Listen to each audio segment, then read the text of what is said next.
Welcome back, guys, to About Shadows and Sunshine and my new project, UNHIDDEN. In this episode, I'm talking to somebody who feels like home to me, a very talented singer and a dear friend of mine. Welcome to the show, Maya.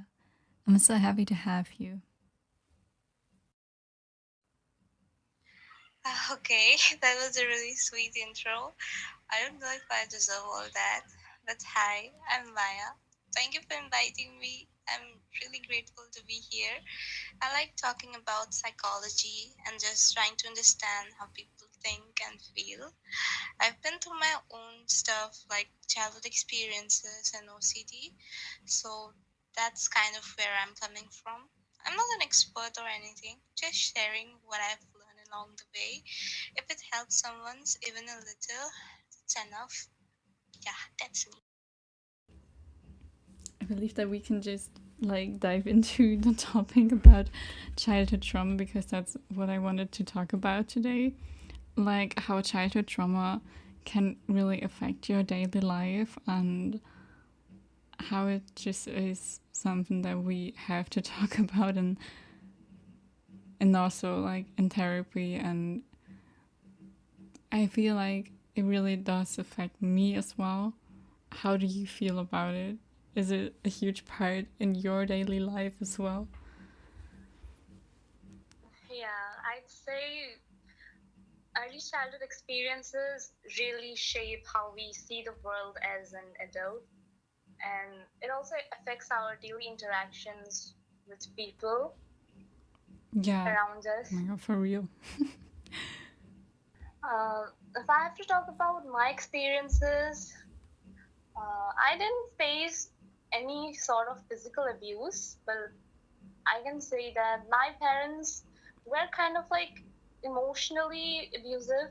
I mean, they love me, okay, but it just they don't understand. And I think you like parents can love their child but not fully understand them, and that's where this emotional gap appears, and it makes the communication between the parent and the child so difficult that the child cannot express themselves openly, Yeah. and it can lead to many emotional trauma or conflicts. Yeah, that's so true because I believe it's also like you don't really feel safe to show yourself or to just be yourself around them. That's also what I experience. It's more that kind of abuse that is more emotionally than really physically.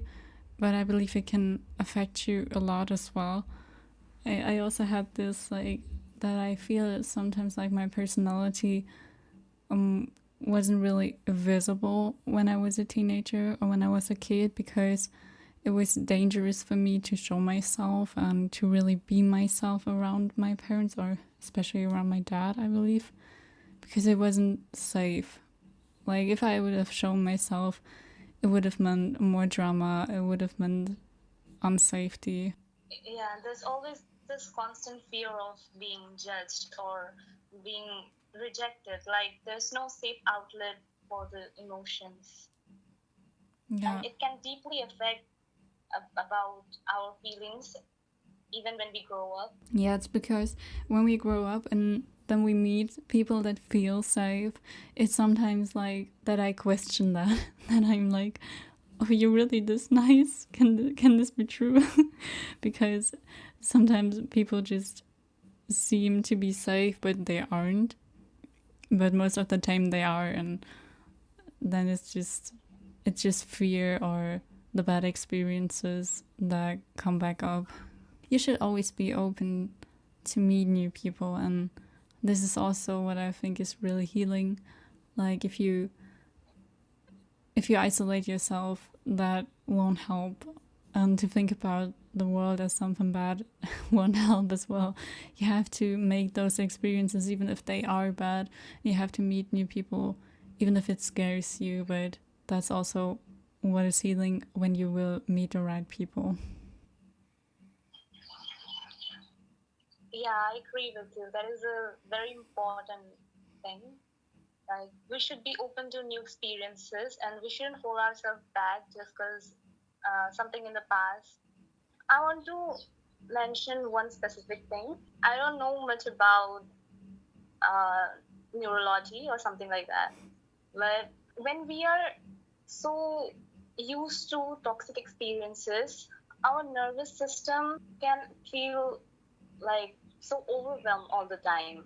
Like, I want to ask you this question because I've experienced this myself that, like, when I'm around my parents, I mean, even if I'm in a happy mood outside the house, like, for the moment when I'm with them, it kind of makes me feel like I have to shrink myself or like adjust. Like, it's a unconscious thing, but it happens automatically. Like, I have to act like someone else, like someone they expect me to be, Yeah. and that can cause chronic fatigue over time. Yeah. I believe I really felt the same. I believe this is also why I stopped being with a lot of people from my family, because they made me feel exactly this way. I don't know, I was also always feeling like I was playing a role in my life of a person that I wasn't. It's like you said, you try to shrink yourself and to just fit into their expectations, but it's not like you have to. They shouldn't be expecting anything of you. They should just love you the way you are. But mostly in this generations, it's like that love is combined with expectations and things that we should reach. But I believe that it's more healthy to not really expect anything. I also feel like that this was something I mentioned before, but I always felt like, as I said, like a role that I was playing.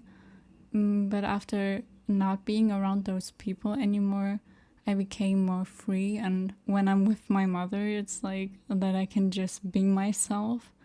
And this is so paradox because she knows the version I was before, but she totally allows me to be myself now. And that's so weird, but we kind of learned together that it's okay to change, and I don't know, to change the way you dress or to like change anything else about you, but still love each other. And I think that was just such a beautiful thing. Yeah, whatever you said, it is valid. I mean, we shouldn't expect from people who can't give more, and our own expectations might just hurt us more. And I'd say to not absorb their negative words. I mean, even if they say something negative about you, instead of blindly believing them or acting too quickly on our emotions, we should separate the truth from what they're saying. Yeah. I mean, from what they say. Yeah, definitely. it's just not. This is like also what you said before when we talked about OCD, like separate your personality from what others say about you. Be so strong about who you are that it won't affect you anymore. And earlier you were talking about playing, like you felt like you were playing a role. I think I feel the same way. Like, when we grew up to an environment where we feel like we have to act a certain way to be loved by someone, to be loved by our parents, it can really affect how we see ourselves.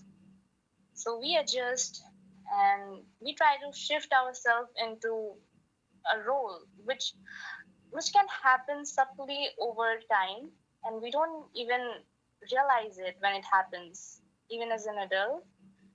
So I think it's really important to let go of that past version and accept the new changes which are coming into your new life. Yeah, for me, it's also like I'm just finding out who I am. It's not like I knew who I was. Maybe we know the roles so good that we don't even know ourselves. And this is something that really does scare me because I was always like, yeah, I know who I am, I'm doing this, I'm doing that, but then I got independent and I saw, oh, these things are not working, or what I wanted to study didn't work out, and the identity I always had for myself was just not possible or existing anymore. So it was so hard for me to really find my way back to myself, but I feel like I don't have to find myself completely right now because I'm just exploring who I am, and it is nice to try things out, and maybe one day I will be there. Maybe one day I will just find out who I really am and have tried out many things, and then I know what I like. And I believe that's just so important to not put so much pressure on yourself when you don't know where you have to go right now.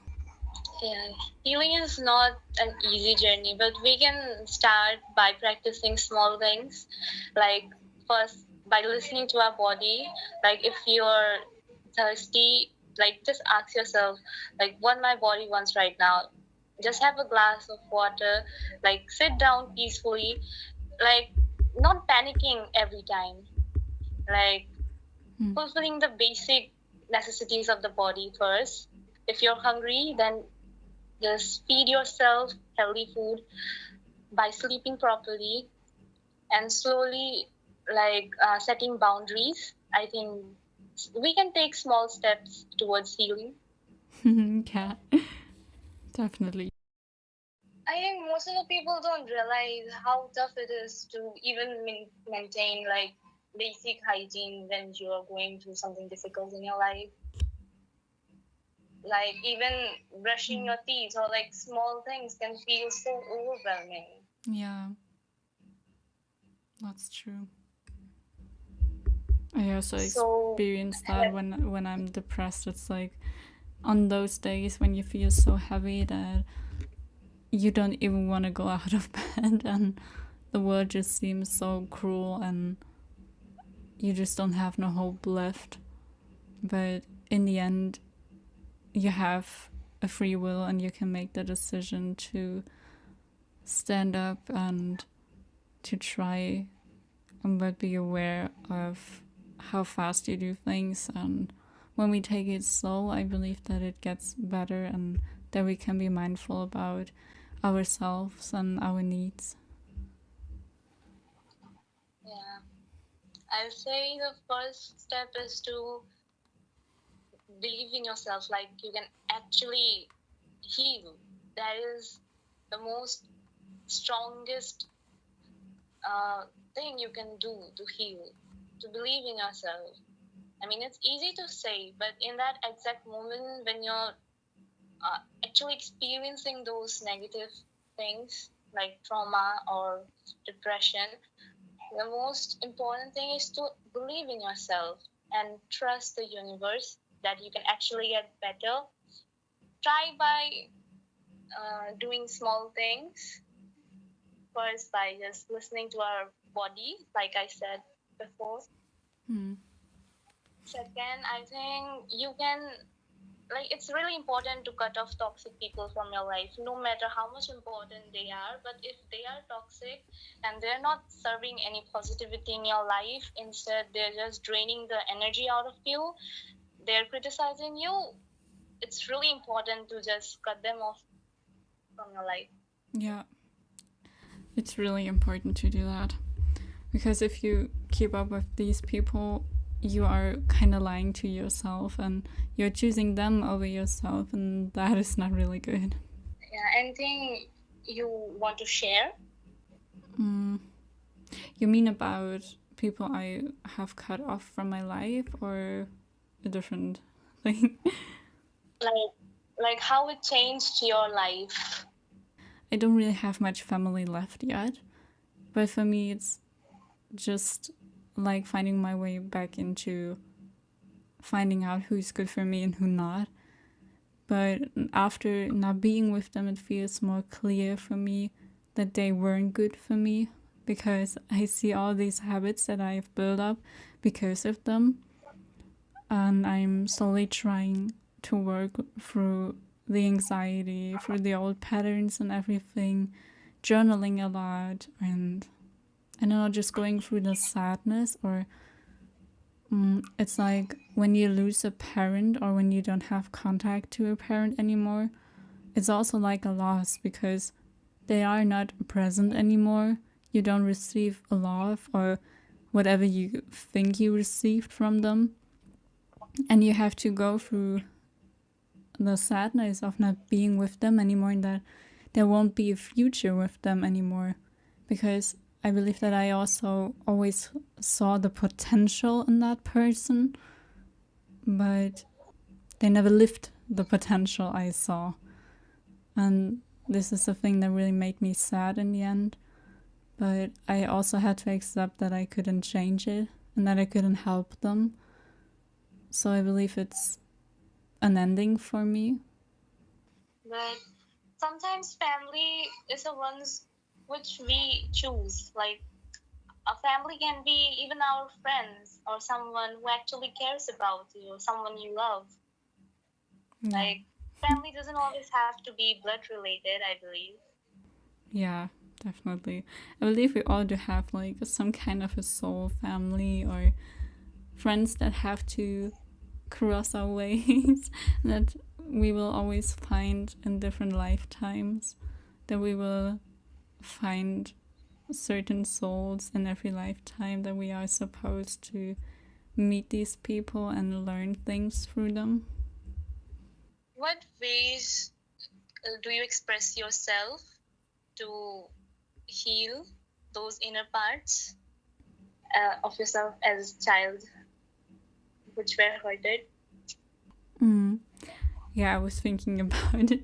I believe it's definitely also singing for me, and maybe sometimes also dancing as well. I believe sometimes it's as well being goofy around my friends or my mother, because I feel safe mostly with my mother, and it's hard when you meet new people. That's also because I really value that you said at the beginning when we met, you were like, you can just be yourself. And I was like, girl, no one ever said that to me, because it's just so mindful and kind, and I appreciated it so much. Because when you never had the chance really to know if a person was safe or not, you get scary around new people. But I'm fighting that anxiety every time, and I won't ever let it win.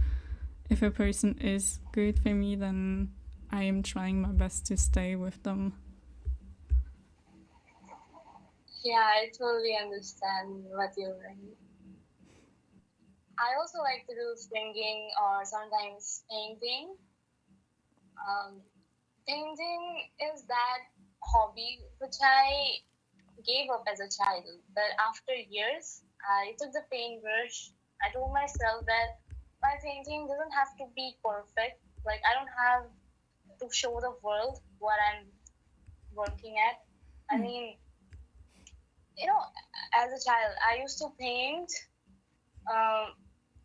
for others' approval. I mean, I used to participate in competitions, and if I don't win, I get like my parents used to compare like why you got second prize and not first prize. And after that, I kind of stopped. But after years, I took the paintbrush and told myself, I'm not competing with anyone. It doesn't have to be perfect. I'm just doing what I love. And somewhere along the way, that version of me who just, used to play with colors and was not doing it for others' approval, she came back again. And now I love doing painting, even if it doesn't look good. yeah, like if I'm the painter of my life, like why should I hand the paintbrush to someone else? That's so beautiful. I also love painting so much because I feel like when we paint what we feel, it gets transmuted somehow into something that we can, like, maybe it's a bit like letting go when you paint what you're feeling, or when you just let yourself be. I also feel like some paintings, or when I do like childhood paintings, like things that don't really look perfect or that have many flaws, and I sometimes feel like it's more my inner child drawing. And I love these unperfect drawings that are sometimes so healing, but other people would be like, what are you doing there? This is not really what you should post. But no, I think it's exactly what we should post and what we should be open about, because that is also art, and art has never been something linear, or there were many art pieces that look really weird in society's eyes but are actually so famous that I could just laugh about it. But I think social media just makes it look unperfect and like we always have to perform at our best. But life is not about performance, it's about experiences and about experiencing yourself and expressing yourself and feelings. Your words just reminded me of Kafka's Cute. That one. I was ashamed of myself when I realized life was a costume party and I attended with my bare face. It was something like that. Okay, I also wanted to talk about like what singing meant to you, and I think you also started talking about it, but how did it heal you and what does it really by healing, if I have to be honest, I'm still not completely healed. But I think I have changed a lot in a positive way. Like, I could have just given up. I could have stopped being myself. But I didn't. I didn't believe like what others said about me, because I knew myself. I know my core. Their words can never shake me. I'd say, growing up, your definition of healing changes over time when you face new experiences. Music is something which I've loved since the very start. I mean, even as a child, if someone asks me, like, what you want to become when you grow up, I always used to say, I want to become a singer. That was on number one of my list of all the things I wanted to become. Whenever I feel sad, I used to sing alone as a child, and I still do that. But now I think I'm brave enough, like I have healed enough to post my song covers online too. And I've still not given up on that silly childhood dream of me who wanted a big stage, big audience cheering for me. I've still not given up on that vision. And on days when I just feel too heavy to even speak, I hold my guitar, I play a few chords, and like I said earlier, it doesn't have to be perfect. I'm doing what I'm doing because I love it. That's what matters. And it's like the guitar strings speak for me when I'm not able to say out my feelings. Is it more like that your emotions are like speaking, or that you feel like it is something more from, I don't know, above, from the universe, that is like an energy going into you, and you can say that you're kind of channeling an energy? I always wanted to play music, connect with people through my music, through my voice. But I think it's more about my own passion about music. And I suggest to everyone who is listening this podcast that it's very important to not give up on your hobbies, even if the world says your hobbies are silly or you're not perfect at it or you're just average at it. You should not stop it. Like, it's very important. You should continue with the hobby. Yeah. I think it's also a form of not giving up on yourself and on your dreams, because I believe it's so important. I know I've said this a million times already, but don't give up on your dreams. There's a reason why you have these dreams, exactly these dreams, and you should definitely always follow them. And if it doesn't work out, that's fine. Then there was a lesson behind it, and that's also a part of your way. So you have to go it with all your heart, and it's alright to be sad if things don't work out, and if you don't feel enough, that's also okay. But these feelings will always teach you how to be enough for yourself and how to tell yourself that you love yourself, even if it's hard. But if you never try, you won't even have that experience. And that's also why I think it's important to get up when you don't feel like it. If a child feels like their efforts were not enough, like they had to perform more or like do better in order to feel loved, like if they grow, like even after growing as an adult, they have this tendency to compare their achievements with other people. Like, I'm still so behind other people, like my colleagues or friends. They're achieving so much more. But I think we shouldn't compare ourselves like that.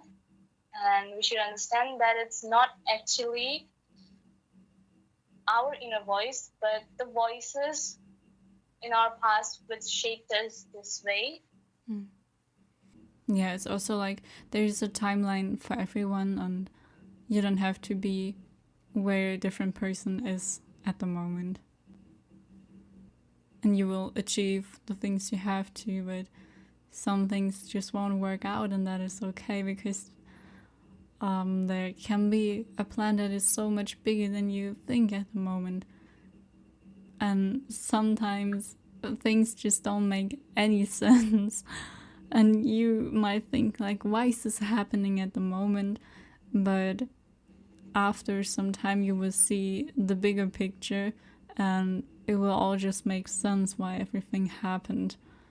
This was also, for me, a big learning in the last year, because there were times when I was like so confused, like, oh, why is this happening? Why won't this work out for me?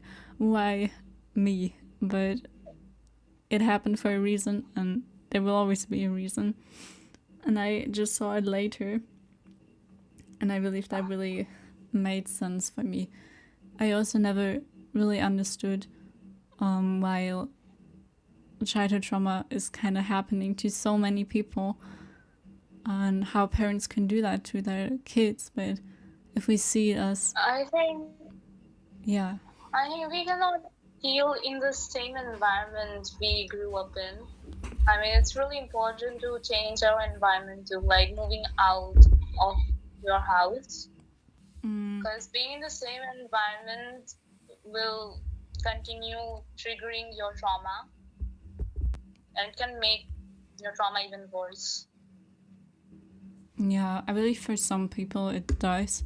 I have also talked a lot with other girls in my age that have no contact to their families, or that grew up in a toxic household, and one of them said that it's also very triggering for her to like see the house they lived in, to even see the car of them, or like anything she associates with the past.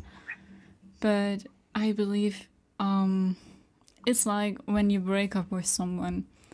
At first, every love song sounds like them, and you are so sad about it.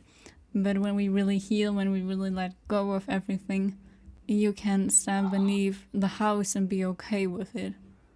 And it won't trigger you anymore because you have forgiven them. But not for them, for yourself. And I believe forgiveness can be very healing in that way. My today's core message to the audience will be that you're allowed to be yourself. It's okay to make mistakes sometimes. We all do mistakes. And healing takes time. Like, everyone grows at different pace. So don't compare yourself to other people's life. Instead, focus on what you have. I mean, I've been reading a lot of books about it, and one of the first book I read, I mean, it wasn't actually about trauma, but it was a book about how to stop worrying and start living by Dale Carnegie. I don't know if I'm pronouncing his name correctly. So in his very first chapter in that book, he wrote that it's very important to focus on what we have, like what we can actually work on, like in the present. It's not our duty to see what lies dimly at a distance. We shouldn't worry about the future, which is yet to happen. Like, we can create the future by focusing on the present we have right now. And surely past memories are very difficult to deal with, but you don't have to be forever stuck in those bad memories, and slowly start by accepting the past if you want to move on and want to get better. So that is what I have to say, that focus on what you have, what you can do, and just enjoy living your life too. Because sometimes we are so busy in surviving that we actually forgot to enjoy our life. Like, we forget actually to live. Because many people just compare themselves so much that they are just living, I don't know, for an audience maybe, or for the identity they created. But that's actually so unhealthy, because you should just live your life no matter what is happening on the outside, or what the trends are saying, or what social media or your parents or whoever is saying you should do. You should just be what feels right at the moment. You know the answer if you listen to yourself. Do you have any other words you want to share? How I felt during this whole podcast recording. English is not my first language, so I think I made quite a lot of mistakes while saying stuff. I hope that's okay. Of course. And I'm actually proud of you for like spreading awareness about these topics. Like, people need more awareness. Like, they know like stuffs about, like, they have listened these terms called trauma, depression, but like in social media we use it so casually. Most of the people, like, they don't understand the intensity of these emotions. So by actually talking about experiences and like sharing honest opinions, honest feelings, I think it actually helps people to heal themselves. Yeah, I think being your most authentic self is like the best you could do, and also for others. Yeah. I'm really glad you invited me in your podcast. Thank you for having me. Of course. You did so amazing. I'm so happy about it, how this turned out. I really didn't expect it to be this good. But yeah, I also will link the book you mentioned in the show notes. If anybody wants to read it as well. Like, for the audience from India, I believe there are a few people, so yeah. Okay. Thank you. Okay. You're welcome. Bye bye.